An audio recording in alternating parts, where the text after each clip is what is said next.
You're listening to Those Dram Yinzers with your hosts, John and Zach.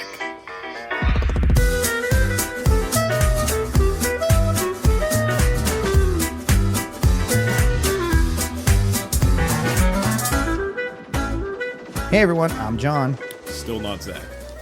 And welcome to the reveal, spoilers, of days 6 through 10 of the Pittsburgh Whiskey Friends Whiskey Advent Calendar. So again, if you don't want to know what they are yet, turn this off. Okay, here we go. You've had enough warning. All right, so number 6, we said had that white grape, like a little malty, right, bit to it. Very much the cereal grain, consistent note with a little bit of white pepper. You weren't a fan. You threw it out. I said downtown. You said 92. I said 90. We were both wrong on the proof. And I should have dipped lower, but I always am fearful of going below 90. It is 86 proof.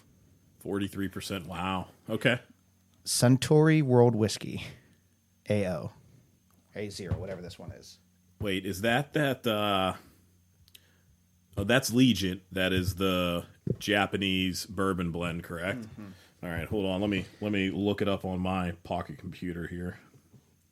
Because that's the one. So it's a blend. It's definitely a blend. Yeah, so Ireland, Scotland, America, Canadian, Japan, the world's most prestigious whiskey regions, each with its unique history and climate, reveal their personality traits through our remarkable AO world blended whiskey. And then I actually just found their mash bill. Oh, I'm on their site, so. This is the blend bill. This is from whiskeylovers.com.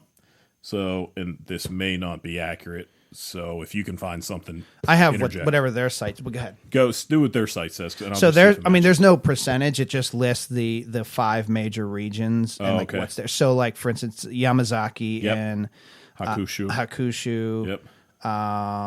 Cooley. Yep, got it. And then let's see, what's the American one? Beam. That makes sense considering it's Suntory Beam. Right. Alberta from Canada.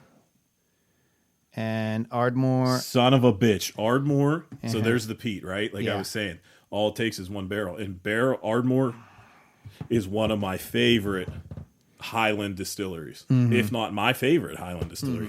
They do peated offerings, which is not common in Highland. So that's there's where that Highland aspect, but it was a blend. Unless there's a lot of fucking Ardmore in here. Well, Highland-esque like note, sure. But yeah, just that background smoke, right? You know what I mean? So just like we were talking about, and then another Highland, Glengarrick. Garrick, yeah. Yep. So it doesn't have the percent. It just says these are where they came from. So same. That's all this says too. No percentages like Compass Box does. So it wasn't a Compass Box.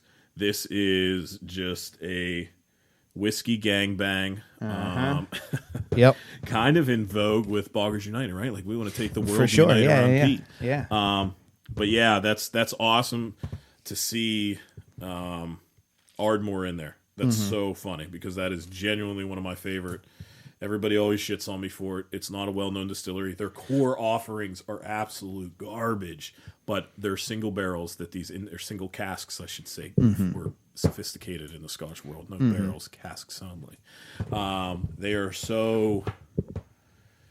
They're single cask offerings from independent bottlers like Single Cask Nation, Scotch Malt Whiskey Society, Cadenheads. All of these different brands put out some of the most beautiful Ardmore in the world. You get these notes of pineapple and barbecued chicken. So I'm not surprised I fell in love with it. I knew it was a blend, but I didn't think it was a clusterfuck. That much of a blend, yeah. So very cool, very cool. So semi-right on something. We said blended, but not, that kind of crazy blend. All right, so number 7, we both really enjoyed. We both said Haas. We both said had that very much like barbecue sweet peat. I said there was almost like a cayenne like pepper note on there. I wouldn't have picked this if you weren't there, but I went with you because I trust your Scotch palate, your peated whiskey palate, and you said Ardbeg. Yeah. And you said toss a coin between which ones? Enoa and Wee Beastie, for sure. We both said 110. But you possibly thought that this might have been cask. Was that the one you said cask? No, that was number 8. This one, okay, knowing it was either Wee Beastie or Anoa. Yeah. Or letting my ego project that it was Wee Beastie or Anoa. That's why I thought it was around that 110 range. 94.8. 5-year-old. Oh, so Wee Beastie. Wee Beastie. That's right. Yep. And this will be the only sample I'm going to finish tonight. So. Yeah. All right. So I was laughing at the rest of them, but 8. Yes. You said throw it out. I said downtown just because it was interesting. I thought it might have been a American single malt. You said Texas possible. The fact that you were laughing either vindicates me or I was completely wrong. Fuck. You said 95. No, I think we both said 100. Somewhere in that. Yeah. So we were both right. It was 100 proof. Okay. Vastly wrong on where this whiskey was made. No shit. Emirate.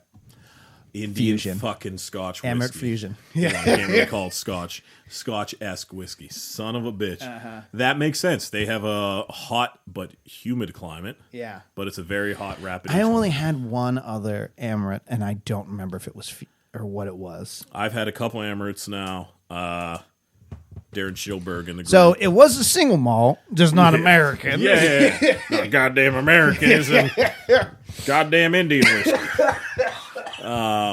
No, but that makes sense. That's why I was getting a lot of that Texas funk, with those barrels, the way they definitely, I don't want to say they do the same type of aging because it's a lot less dry over there. I think. I don't know. I've never been to fucking India. Barley grown in India. John Paul. As well as peated barley from Scotland. Okay. Okay. Yeah, so definitely some peat on there. So fusion. Get it. Yeah, it's still trash to me. Never really had an Amroot that I liked. I do remember Darren Schilberg, a PWF guy. He brought some Amroot to a share. I don't recall what it was. It was tolerable. Still wouldn't be a Haas, maybe a Danton. Drink it in a share. The only, like I said, the only other Amroot I've had was way back when we had Whiskey Cast. The podcast. He came and did one of his he likes to shout out local whiskey groups, and he goes and does a show from there. So he did one here, and he did a panel. Bobby was on it. We had Rick Seaback was on it and all this shit, and a couple other people. And I remember one of the offerings was Emirate. Yeah, but I don't remember which one. It was probably bad either way. Yeah, the only other Indian whiskey that I'm familiar with is John Paul. Or Paul John, one of the two. It's either Paul John or John Paul. And it's very similar to this. Fun fact, though, if you look at the most consumed whiskeys in the world, they're Indian brands. Just population density. Yeah. Yeah, so bourbon's not number one. Scotch isn't. Indian whiskey. Interesting. Yeah. So that's why I said I went back to it. Just because I was like, let me make sure I don't, this is going to be the word. And that's why I paused, because I got a massive peat note again on that. And I was like, I hope this isn't Scotch, but. Yeah. See, for me, peat note, it's there. There's something there. It's smoky, but same thing. Yeah, that's the. So. Sink pour. Is that number 9. Liberty Pool. That's what we both agreed on. You had me on that train. We both said 112-ish around there, right? Close was 100 proof. Okay. Not Liberty Pole. Not surprised. I was really honing in on that. Those Concord grapes, man. Benchmark bonded. So it wasn't even a rye. No. What the fuck? Son of a bitch. Well, what's Liberty Pool doing there? Are we sure they're distilling their own whiskey? Kevin, Rob, what are you guys doing when our backs are turned? Kentucky straight bourbon whiskey. That's it. Wow.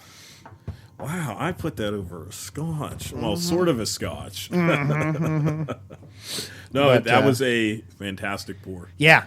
No joke. And what's really funny is, so Josh from Thrifty Whiskey has been on the Benchmark train. Oh yeah, for a while, and they did a whole lineup on the show. I have the full proof here, and Aaron was like, I want to do like something with you guys, like the full thing, like on the show and everything. And I was like, oh, it's like, okay. So that's why I grabbed Full Proof, because I was like, all right, I know everyone's been raving about these, and I don't think I've had Bonded yet. And that's fantastic. Yeah. That drank, I would love to know that mash bill. Like, is that a high rye bourbon? That presented itself so much like a fucking Liberty Pool single barrel rye. Literally. What? Oh, shit. It doesn't tell us which one this is. Because Benchmark's Buffalo Trace. And, well, like Esk, right? Shit. They don't have which one of theirs, like which one of the, mash bills that this is. Interesting. I look it up, but I'm sure Josh can tell me. It's definitely not weeded. That is not your typical BT weeded mash bill. So, yeah. So, there's that one. Wow, so way off on the that night. Way off, but I fucking love it. This is why blinds are humbling. All right, number 10. You said Haas correctly. I said Downtown. I said it was good, but which is kind of funny when I actually see what it is, and I want to kick myself. You said 95. I said 105. So around that range, right? 100 proof. So I had a lot of 100 proof tonight. Another bonded. It is a rye. Oh, there we go. Vindication. Jack Daniel's bonded rye. No shit. Yeah. Because their new single barrel ryes, the ones I've had, are trash. Really? Yes. Not trash. They do not live up to the Heritage Barrel hype. Which Well, I think that's the thing too. Like, they've been coming out with some other than number 7, because everybody just puts them off because of number 7, which is fine. Go chase after BT all day. I'll stick with Jack Daniel's and Knob any day. But they've started putting out some really fucking good whiskey. No, that's... But now with that, now you have a bar to meet. Correct. And if those aren't going to meet that, forget it. You're almost like a craft distillery now. People are going to abandon you. Now, I'll have to take Casey's word for it because the bastard drank it all. But from what I understand, the closer you get, this is one of the few whiskeys where Casey will admit that proof matters. He is anti-hazmat, and I don't give a shit about hazmat either. But one thing that he said that matters on these JDs is, like, the rye that we had at his place was a 131. So it was straight up Jack Daniels. Drank like bourbon. Had that typical banana note. Nothing like the Heritage Barrel. I was hoping these single barrel proof ryes were going to be my discount Heritage Barrel, because that's a $350 bottle now. Instead, I got slightly spicy Jack Daniels, which is fine. Just like the gold label single barrel proof. Yeah. But Casey was saying he's had at least one, if not more, that were like 137, so close to hazmat. And he said they were fucking top notch, on board with Heritage Barrel rye. I have not tried that yet. I'm very curious to try one that's higher proof, but I'm also not going to go potato for them. So, but yeah, that's good. So, that's a great product. Yeah. So, yeah, there you go. There's your reveal. How you feel now after that? I think that was a good 5 for you. Slightly embarrassed. Fucking bourbon. I put bourbon.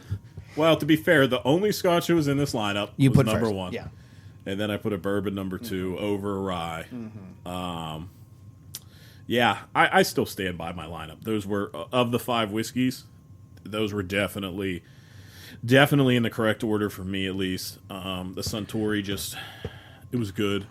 We really sat on that, I think, for a while, trying to diagnose those flavors. So sometimes whiskey can be too complex. I have an Ardmore like that. I'm just ranting and raving about Ardmore.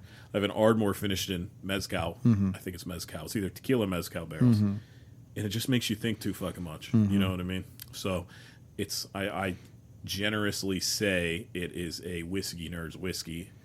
But if you're not in the whiskey, man, you're not in the Scotch, you're certainly not going to like that pour. The only other Centauri I've had was Toki, and that was at the Whiskey Fest at the Rivers. I mean, Yama 12's fucking fantastic. Used to be. I haven't actually purchased and bought and drank a bottle in ages. But before the hype, 3-4 years ago, I used to love you. I'm a 12. Mm-hmm. You know, so. I know. I kind of wish I'd have gotten into whiskey just like a few years sooner because I'd have had a little bit. You know what I mean? Like just enough to know what you like and don't like. Then that could have pissed me off because I'm like, this can't get your shit no more. You know. That's why you start drinking scotch. Well, that too. I remember the one podcast I listened to.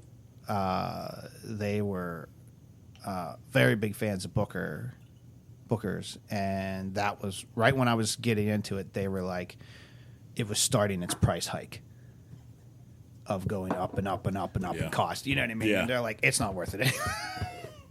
I mean, I know Bobby would probably disagree, but no, I don't think you would. No, I think Bobby agrees with the. Bobby loves Bookers. Bobby's the king of Bookers. There's some false prophets out there that have wrongly dubbed themselves the king of Bookers. No, Bobby will. Bobby won't disagree with you. It's getting younger and it's getting more expensive. Mm-hmm. It's not worth it anymore. Yeah. He'll still buy every bottle. So the wine and spirits store in Elwood City, where I'm from, consistently had at least 2 or 3 bottles on the shelf anytime I went in there, which was crazy to me. But not, I mean, crazy, but not because whiskey. Elwood is not a crazy whiskey town. So this bonded, the number 10 benchmark bonded. Oh, benchmark bonded. Kind of yeah. sucks now that I know it's bourbon. Yeah. I want to change my answer. This tastes just like corn. So I used to be able, and then I think someone finally caught wind and bought it because they don't have it anymore. Because I was going to buy it for my brother for his birthday before he realized he was massively in the scotch. But I can get you plenty of better $130 bottles of scotch. Mm-hmm. But yeah. So no, Booker's has its place in the world. And my other brother, because I have 3, there's 4 of us total. So you met my youngest brother. Gotcha. The next youngest, he's the one that used to like tease me about. He'd always send me the videos of like, oh, guys drinking whiskey, like, oh, you know, and so now, but he's starting to get into it, and he's kind of like, I won't make fun of you anymore, you know, kind of thing. And he just sent me a snap there at my aunt's condo in Myrtle, renovating it before the next like person that rents it is coming in. And there's a really good liquor store. I don't know if it's always been there, but it was there this year, and it is going to be my go-to. And so he went and got, again, he's still new on it, but it's some Bushmills something or other. He loves Peaky Blinders, so they bought a bottle of that Bushmills, like, you know, whatever.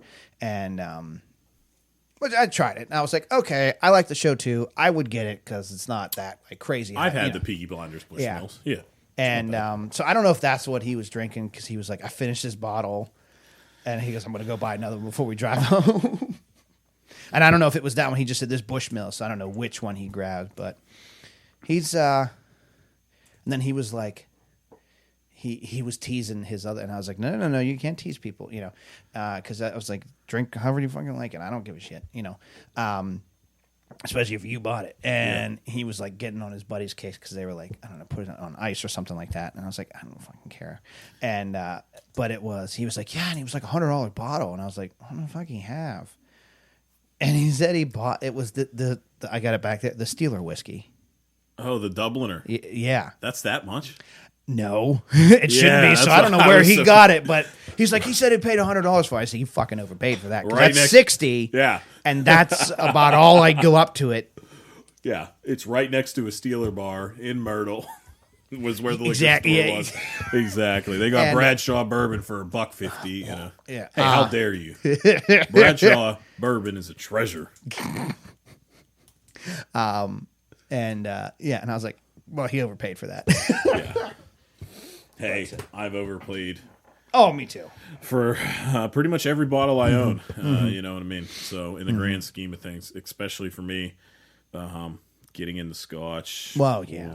Everything either comes from the UK, so you're paying MSRP, but $50 to ship it, or it comes from auction, and I can't lose ever. So, well, like you said, you're probably gonna bet $1,000 on that pecan pie. Not quite. Don't hold me to that donation. So. Don't hold me quite to that donation. Which link are you clicking? Yeah, right. Maybe just 100. Yeah. So. But